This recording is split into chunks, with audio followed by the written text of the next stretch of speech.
নমস্কার বন্ধুরা, সকলকে জানাই আবার একটি ভিডিওতে স্বাগত। আজকে তোমাদেরকে নিয়ে যাবো এমন এক জায়গায় যেখানে সরস্বতী পুজো প্রায় দুর্গা পুজোর মতো পালন করা হয়। তো চলো যাওয়া যাক, দেখাচ্ছে একদম মণ্ডপে। আর এখন রয়েছে আমরা যোধ ঘনশ্যাম পল্লী মঙ্গল সমিতির পুজোর মণ্ডপে, আর এই হলো তাদের এবছরের প্রতিমা। এবছরের থিম হয়েছে বন্দে মাতারাম। তারপরে গেলাম তার পাশেই আরেকটি পুজোর মণ্ডপে।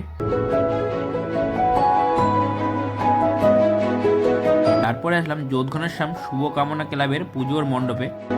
তারপরে সেখান থেকে আসলাম যোধ ঘনশ্যাম বিনাপানি মিলন সংঘের পুজোর মণ্ডপে। তারা এবছর 81তম বর্ষে পদার্পণ করেছে, আর তাদের এবছরের বিশেষ আকর্ষণ হলো আদি শক্তি রূপে মায়ের আবির্ভাব। তারপরে সর্বশেষে আসলাম নিশ্চিন্তপুর ক্যাকটাস সংঘের পুজোর মণ্ডপে। তো চলো বন্ধুরা, দেখাচ্ছে আবার পরবর্তী ভিডিওতে, আর এর ফুল ভিডিওর লিঙ্ক কমেন্ট বক্সে রয়েছে, সকলে গিয়ে একবার দেখো।